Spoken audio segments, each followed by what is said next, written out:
প্রিয় বিএ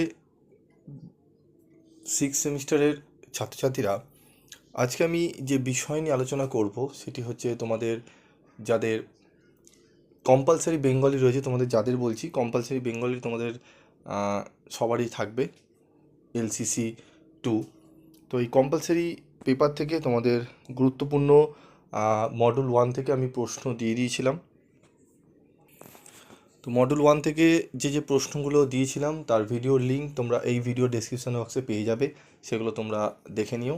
এবং আজকের এই ভিডিওতে আমি আলোচনা করব মডুল 2 থেকে কোন কোন 10 নম্বরের এবং 5 নম্বরের প্রশ্নগুলো ভালো করে করবে সেই প্রশ্নগুলো নিয়ে আলোচনা করব।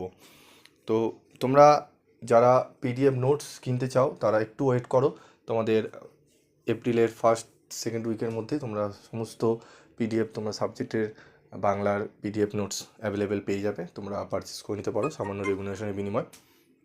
তো আজকে দেখে নাও, আমাদের মডেল 2তে আছে উপন্যাস রজনী।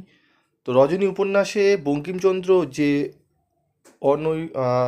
নৈগর্ষিক বা অলৌকিক কাহিনীর উপস্থাপন করেছেন তা কতখানি যথাযথ নিজের ভাষায় আলোচনা করো। রজনী উপন্যাসে ঔপন্যাসিক যেভাবে রজনী চরিত্রটি পরিকল্পনা করেছেন তা নিজের ভাষায় লেখো। বাংলা উপন্যাস সাহিত্যের প্রবাহে রজনী উপন্যাসটির গঠন কৌশলের নতুনত্ব বিচার করো। রজনী উপন্যাসের নামকরণের সার্থকতা সংক্ষেপে লেখো। এই প্রথম প্রশ্ন মানে সেকেন্ড কোশ্চেন এবং থার্ড কোশ্চেন খুবই গুরুত্বপূর্ণ, 3টে করে স্টার তোমরা থাকবে, এগুলো আমি পরবর্তীতে স্টার মার্কগুলো বলে দেবো, তোমরা এগুলো এখন থেকে পড়তে থেকো। 5 হচ্ছে রজনী উপন্যাসের উপকাহিনী সংযোজনের সার্থকতা আলোচনা করো, খুবই গুরুত্বপূর্ণ।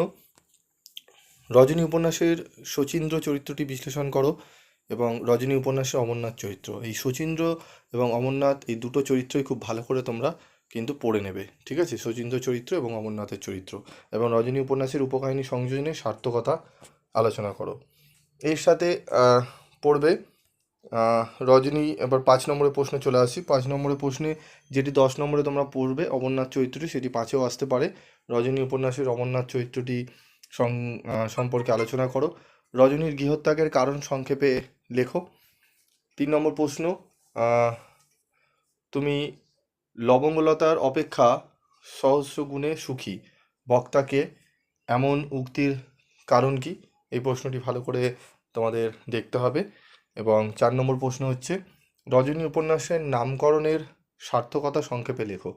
রজনী উপন্যাসের নামকরণের সার্থকতা সংক্ষেপে লেখো, এই প্রশ্নটি তোমাদের করে নিতে হবে। 5 নম্বরে এই 4টি প্রশ্ন খুব ভালো করে পড়বে এবং 10 নম্বরে যে প্রশ্নগুলো দিয়েছি সেগুলো একটু ভালো করে তোমরা রেডি করে নিও।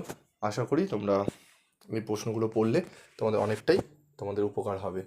তো আজকের মতো ভিডিওটি শেষ করছি, দেখা হবে পরবর্তী ভিডিওতে আমি মডেল 3 থেকে কী প্রশ্ন গুরুত্ব সহকারে তোমরা করবে সেই প্রশ্নগুলো নিয়ে আলোচনা করব।